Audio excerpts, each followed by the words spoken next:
भगवत गीता की दूसरी अध्याय की यात्रा में आप सबों का स्वागत है। इस प्रकार संजय बोले। उस प्रकार करुणा से व्याप्त और आंसुओं से पूर्ण तथा व्याकुल नेत्रों वाले शोकायुक्त उस अर्जुन के प्रति भगवान मधुसूदन ने यह वचन कहा। श्री भगवान बोले, हे अर्जुन, तुझे इस असमय में मोह किस हेतु प्राप्त हुआ? क्योंकि न तो यह श्रेष्ठ पुरुषों द्वारा आचरित है, न स्वर्ग को देने वाला है और न कीर्ति को ही करने वाला है।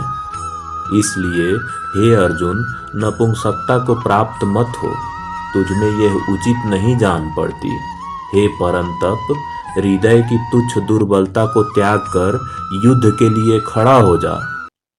तब अर्जुन बोले, हे मधुसूदन, मैं रणभूमि में किस प्रकार बाणों से भीष्म पितामह और द्रोणाचार्य के विरुद्ध लड़ूंगा?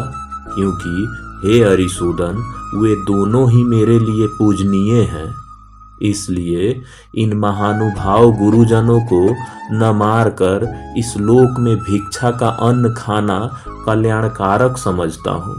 क्योंकि गुरुजनों को मारकर भी इस लोक में रुधिर से सने हुए अर्थ और काम रूप भोगों को ही तो भोगूंगा।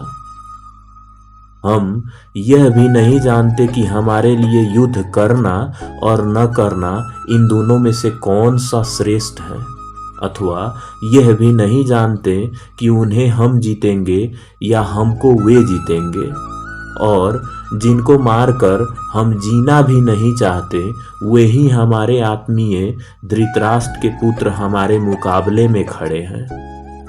इसलिए कायरता रूप दोष से उपहत हुए स्वभाव वाला तथा धर्म के विषय में मोहित चित्त हुआ मैं आपसे पूछता हूँ कि जो साधन निश्चित कल्याणकारक हो वह मेरे लिए कहिए, क्योंकि मैं आपका शिष्य हूँ।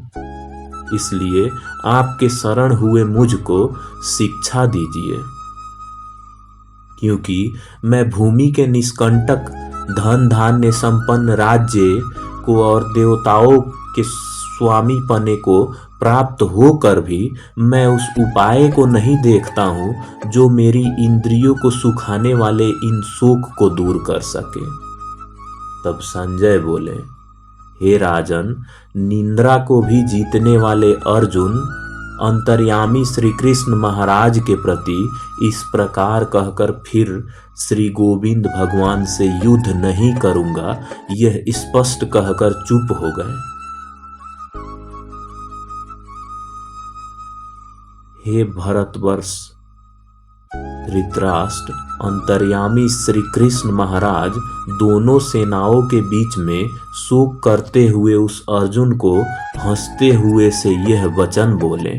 श्री भगवान बोले, हे अर्जुन, तू न तो शोक करने योग्य मनुष्य के लिए शोक करता है और पंडितों के जैसे वचनों को कहता है, परंतु जिनके प्राण चले गए हैं उनके लिए और जिनके प्राण नहीं गए हैं उनके लिए भी पंडित जन शोक नहीं करते। न तो ऐसा ही है कि मैं किसी काल में न था, तू नहीं था, अथवा ये राजा लोग नहीं थे, और न ऐसा ही है कि इससे आगे हम सब नहीं रहेंगे। जैसे जीवात्मा की इस देश में बालकपन, जवानी, वृद्धावस्था होती है, वैसे ही अन्य शरीर की प्राप्ति होती है। उस विषय में धीर पुरुष मोहित नहीं होते। हे कुंती पुत्र, सर्दी गर्मी और सुख दुख को देने वाला इंद्रिया और विषयों के संयोग में उत्पत्ति विनाशील और अनित्य है। इसलिए हे भरत, उनको तू सहन कर। क्योंकि हे पुरुष श्रेष्ठ, दुख सुख को समान समझने वाला जिस धीर पुरुष को ये इंद्रिया और विषयों के संयोग व्याकुल नहीं करते, वह मोक्ष के योग्य होते हैं। असत वस्तु की तो सत्ता नहीं है और सत का अभाव नहीं है। इस प्रकार इन दोनों का ही तत्वज्ञानी पुरुषों द्वारा देखा गया है। इस नाश रहित अप्रमेय नित्य स्वरूप जीवात्मा के ये सब शरीर नाशवान कहे गए हैं। इसलिए हे भरतवंशी अर्जुन, तू युद्ध कर। जो इस आत्मा को मरने वाला समझता है और जो इसको मरा हुआ मानता है, वो दोनों ही नहीं जानते, क्योंकि यह आत्मा वास्तव में न किसी के द्वारा मारा जाता है और न किसी को मारता है। यह आत्मा किसी भी काल में न तो जन्मा है, न मरता है और न यह उत्पन्न होकर फिर होने वाला ही है, क्योंकि यह अजन्मा, नित्य, सनातन और पुरातन है। शरीर के मारे जाने पर भी यह मारा नहीं जाता। हे पृथापुत्र अर्जुन, जो पुरुष इस आत्मा को नाश रहित, नित्य, अजन्मा और अव्यय जानते हैं, वह पुरुष कैसे किसी को मरवाता है और कैसे किसी को मारता है। जैसे मनुष्य पुराने वस्त्रों को त्याग कर दूसरे नए वस्त्र ग्रहण करते हैं, वैसे ही जीवात्मा पुराने शरीरों को त्याग कर दूसरे नए शरीर को प्राप्त होते हैं। इस आत्मा को शस्त्र नहीं काट सकते, इसको आग नहीं जला सकती, इसको जल नहीं गला सकता और वायु नहीं सुखा सकता, क्योंकि यह आत्मा अछेद है। यह आत्मा अदाह है, अक्लेद और निसंदेह अशोष्य है, तथा यह आत्मा नित्य, सर्वव्यापी, अचल, स्थिर रहने वाला और सनातन है। यह आत्मा अव्यक्त है, यह आत्मा अचिंत्य है और यह आत्मा विकार रहित कहा जाता है। इससे हे अर्जुन, इस आत्मा को उपर्युक्त प्रकार से जानकर तू शोक करने के योग्य नहीं है, अर्थात तुझे शोक करना उचित नहीं है। किंतु यदि तू इस आत्मा को सदा जन्मने वाला तथा सदा मारने वाला समझता है, तो भी हे महाबाहु, तू इस प्रकार शोक करने योग्य नहीं है, क्योंकि इस मान्यता के अनुसार जन्मे हुए का मृत्यु निश्चित है और मरे हुए का जन्म भी निश्चित है। इससे भी तू इन बिना उपाय वाले विषय में तू शोक करने योग्य नहीं है। हे अर्जुन, संपूर्ण प्राणी जन्म से पहले अप्रकट थे और मरने के बाद भी अप्रकट हो जाने वाले हैं, केवल बीच में ही प्रकट है। फिर ऐसी स्थिति में क्या शोक करना। कोई एक महापुरुष ही इस आत्मा को आश्चर्य के भांति देखता है और वैसे ही दूसरा कोई महापुरुष ही इसके तत्व का आश्चर्य की भांति वर्णन करता है और दूसरा कोई अधिकारी पुरुष ही इसे आश्चर्य के भांति सुनता है और कोई कोई तो सुनकर भी नहीं जानते। हे अर्जुन, यह आत्मा सबके शरीर में सदा ही अवैध है।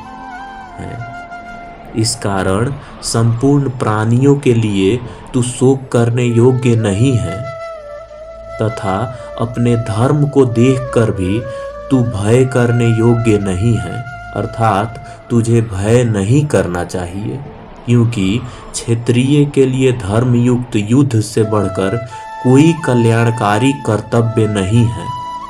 हे पार्थ, अपने आप प्राप्त हुए और खुले हुए स्वर्ग के द्वार रूपी इस प्रकार के युद्ध को भाग्यवान क्षत्रिय लोग ही पाते हैं, किंतु यदि तू इस धर्म युद्ध को नहीं करेगा तो स्वधर्म और कीर्ति को खोकर पाप को प्राप्त होगा, तथा सब लोग तेरी बहुत काल तक रहने वाली अपकीर्ति को भी कथन कहेंगे, और माननीय पुरुष के लिए अपकीर्ति मरण से भी बढ़कर होता है। और जिनकी दृष्टि में तू पहले बहुत सम्मानित होकर अब लघुता को प्राप्त होगा, वे महारथी लोग तुझे भय के कारण युद्ध से हटा हुआ मानेंगे।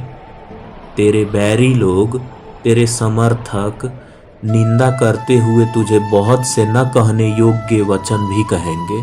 उससे अधिक दुख क्या होगा? या तो तू युद्ध में मारा जाकर स्वर्ग को प्राप्त होगा, अथवा संग्राम में जीतकर पृथ्वी का राज्य भोगेगा। इस कारण हे अर्जुन, तू युद्ध के लिए निश्चय करके खड़ा हो जा। जय पराजय, लाभ हानि, सुख दुख को समान समझकर उसके बाद युद्ध के लिए तैयार हो जा। इस प्रकार युद्ध करके तू पाप को नहीं प्राप्त होगा। इस तरह भगवान अब कर्म योग के विषय में उपदेश देते हुए कहते हैं, हे पार्थ, यह बुद्धि तेरे लिए ज्ञान योग के विषय में कही गई है, और अब तू इसको कर्म योग के विषय में सुन। जिस बुद्धि से युक्त हुआ तू कर्मों के बंधन को भली भांति त्याग देगा, अर्थात सर्वदा के लिए नष्ट कर डालेगा। इस कर्म योग में आरंभ का अर्थात बीज का नाश नहीं है, उल्टा फल स्वरूप दोष भी नहीं है, बल्कि इस कर्म योग रूप धर्म का थोड़ा सा भी साधन जन्म मृत्यु रूप महान भय से रक्षा कर लेता है। हे अर्जुन, इस कर्म योग में निश्चयात्मिका बुद्धि का ही एक होता है, किंतु अस्थिर विचार वाले विवेकहीन सकाम मनुष्यों की बुद्धियां निश्चय ही बहुत भेदों वाली और अनंत होती है। हे अर्जुन, जो भोगों में तन्मय हो रहे हैं, जो कर्म फल के प्रशंसक वेद वाक्यों में प्रीति रखते हैं, जिनकी बुद्धि में स्वर्ग ही परम प्राप्त वस्तु है और जो स्वर्ग से बढ़कर दूसरी कोई वस्तु नहीं है, ऐसा कहने वाले हैं, वे विवेकी हीन इस प्रकार की जिस पुष्पित अर्थात दिखाऊ शोभा युक्त वाणी को कहा करते हैं, जो कि जन्म रूप फल देने वाला एवं भोग तथा ऐश्वर्य को प्राप्ति के लिए नाना प्रकार की बहुत सी क्रियाओं का वर्णन करने वाली है, उस वाणी द्वारा जिनका चित्त हर लिया गया है, जो भोग और ऐश्वर्य में अनंत आसक्त हैं, उन पुरुषों को परमात्मा में निश्चयात्मिका बुद्धि नहीं होती। हे अर्जुन, वेद उपर्युक्त प्रकार से तीन गुणों के कार्य रूप समस्त भोगों एवं उनके साधनों का प्रतिपादन करने वाला है। इसलिए तू उन भोगों एवं उनके साधनों में आसक्तिहीन, हर्ष शोकादि द्वंद्वों से रहित, नित्य वस्तु परमात्मा में स्थित योग क्षेम को न चाहने वाले और स्वाधीन अंतकरण वाला हो। सब ओर से परिपूर्ण जलाशय के प्राप्त हो जाने पर भी छोटे जलाशय में मनुष्य का जितना प्रयोजन रहता है, ब्रह्म को तत्व से जानने वाले ब्राह्मण का समस्त वेदों में उतना ही प्रयोजन रह जाता है। तेरा कर्म करने में ही अधिकार है, उसके फलों में कभी नहीं। इसलिए तू कर्मों के फल हेतु मत हो तथा तेरी कर्म न करने में भी आसक्ति न हो। हे धनंजय, तू आसक्ति को त्याग कर तथा सिद्धि और असिद्धि में समान बुद्धि वाला होकर योग में स्थित हुआ कर्तव्य कर्मों को कर। समत्व ही योग कहलाता है। इस समत्व रूप बुद्धि योग को सकाम कर्म अत्यंत ही निम्न श्रेणी का है। इसलिए हे धनंजय, तू समबुद्धि में रक्षा का उपाय ढूंढ, अर्थात बुद्धि योग का ही आश्रय ग्रहण कर, क्योंकि फल के हेतु बनने वाले अत्यंत दीन है। समबुद्धि युक्त पुरुष पुण्य और पाप दोनों को इसी लोक में त्याग देते हैं, अर्थात उनसे मुक्त हो जाते हैं। इससे तू समत्व रूप योग में लग जा। यह समत्व रूप योग ही कर्मों में कुशलता है, अर्थात कर्मबद्ध से छोड़ने का उपाय है। क्योंकि समबुद्धि से युक्त ज्ञानी जन कर्मों से उत्पन्न होने वाले फल को त्याग कर जन्म रूप बंधन से मुक्त हो निर्विकार परम पद को प्राप्त हो जाते हैं। जिस काल में तेरी बुद्धि मोह रूपी दलदल को भली भांति पार कर जाएगी, उस समय तू सुने हुए और सुनने में आने वाले इस लोक और परलोक के संबंधी सभी भोगों से वैराग्य को प्राप्त हो जाएगा। भली भांति के वचनों को सुनकर विचलित हुई तेरी बुद्धि जब परमात्मा में अचल और स्थिर ठहर जाएगी, तब तू योग को प्राप्त हो जाएगा, अर्थात तेरा परमात्मा से नित्य संयोग मिल जाएगा। इसके बाद भगवान स्थिर बुद्धि पुरुष के लक्षण और उसकी महिमा के बारे में कहते हुए कहते हैं। अर्जुन भगवान से प्रश्न करते हैं। अर्जुन बोले, हे केशव, समाधि में स्थित परमात्मा को प्राप्त हुई स्थिर बुद्धि पुरुष का क्या लक्षण होता है? वह स्थिर बुद्धि पुरुष कैसे बोलता है, कैसे बैठता है और कैसे चलता है? जवाब में भगवान कहते हैं, श्री भगवान बोले, हे अर्जुन, जिस काल में यह पुरुष मन में स्थित संपूर्ण कामनाओं को भली भांति त्याग देता है और आत्मा से आत्मा में ही संतुष्ट रहता है, उस काल में वह स्थित प्रज्ञ कहा जाता है। दुखों को प्राप्ति होने पर जिसके मन में उद्वेग नहीं होता, सुखों की प्राप्ति में सर्वदा निष्प्रिया है और जिसको राग भय और क्रोध नष्ट हो गए हैं, ऐसे मुनि स्थिर बुद्धि कहा जाता है। जो पुरुष सर्वत्र स्नेहित हुआ उस शुभ और अशुभ वस्तु को प्राप्त होकर न प्रसन्न होता है और न द्वेष करता है, उसकी बुद्धि स्थिर है।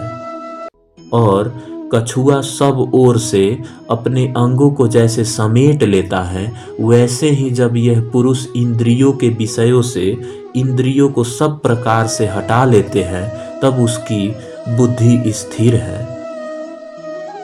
इंद्रियों द्वारा विषयों को ग्रहण न करने वाले पुरुष के भी केवल विषयों को तो निवृत्त हो जाते हैं, परंतु उनमें रहने वाली आसक्ति निवृत्त नहीं होती। इस स्थित प्रज्ञ पुरुष की तो आसक्ति भी परमात्मा का साक्षात्कार करके निवृत्त हो जाती है। हे अर्जुन, आसक्ति का नाश न होने के कारण यह प्रथम स्वभाव वाली इंद्रियां यत्न करते हुए बुद्धिमान पुरुष के मन को भी बलात् हर लेती हैं। इसलिए साधक को चाहिए कि वह इन संपूर्ण इंद्रियों को बस में करके समाहित चित्त हुआ मेरे परायण होकर ध्यान में बैठे, क्योंकि जिस पुरुष की इंद्रियां बस में होती हैं, उसी की बुद्धि स्थिर हो जाती है। विषयों का चिंतन करने वाले पुरुष की उन विषयों में आसक्ति हो जाती है। आसक्ति से उन विषयों की कामना उत्पन्न होती है और कामना में विघ्न पड़ने पर क्रोध उत्पन्न होता है। क्रोध से अत्यंत मूढ़ भाव उत्पन्न हो जाते हैं। मूढ़ भाव से स्मृति में भ्रम हो जाता है और स्मृति में भ्रम हो जाने से बुद्धि अर्थात हमारी ज्ञान शक्ति का नाश हो जाता है और बुद्धि का नाश हो जाने से यह पुरुष अपनी स्थिति से गिर जाते हैं, परंतु अपने अधीन किए हुए अंतःकरण वाला साधक अपने बस में की हुई राग द्वेष रहित इंद्रियों द्वारा विषयों में विचरण करता हुआ अंतःकरण की प्रसन्नता को प्राप्त होता है। अंतःकरण की प्रसन्नता होने पर इसके संपूर्ण दुखों का अभाव हो जाता है और उस प्रसन्न चित्त वाले कर्म योगी की बुद्धि शीघ्र ही सब ओर से हटकर एक परमात्मा में ही भली भांति स्थिर हो जाती है। न जीते हुए मन और इंद्रियों वाले पुरुष में निश्चयात्मिका बुद्धि नहीं होती और उस अयुक्त मनुष्य के अंतःकरण में भावना भी नहीं होती तथा भावनाहीन मनुष्य को शांति नहीं मिलती और शांति रहित मनुष्य को सुख कैसे मिल सकता है, क्योंकि जैसे जल में चलने वाली नाव को वायु हर लेती है, वैसे ही विषयों में विचरण हुई इंद्रियों में से मन जिस इंद्रिय के साथ रहता है वह एक इंद्रिय इस आयुक्त पुरुष की बुद्धि को हर लेता है। इसलिए हे महाबाहु, जिस पुरुष की इंद्रियों के विषय में सब प्रकार निगृह की हुई है उसकी बुद्धि स्थिर है।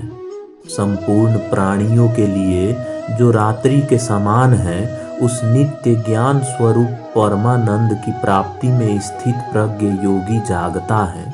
और जिस नाशवान शारीरिक सुख की प्राप्ति में सब प्राणी जागते हैं, परमात्मा के तत्व को जानने वाले मुनि के लिए वह रात्रि के समान है। जैसे नाना नदियों के जल सब ओर से परिपूर्ण अचल प्रतिष्ठा वाले समुद्र में उसको विचलित न करते हुए ही समा जाते हैं, वैसे ही सब भोग जिस स्थित प्रज्ञ पुरुष में किसी प्रकार का विकार उत्पन्न किए बिना ही समा जाता है, वही पुरुष परम शांति को प्राप्त होता है, भोगों को चाहने वाला नहीं।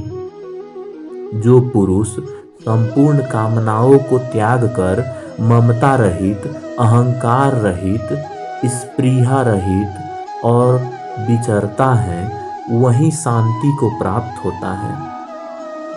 हे अर्जुन, यह ब्रह्मा को प्राप्त हुए पुरुष का स्थिति है।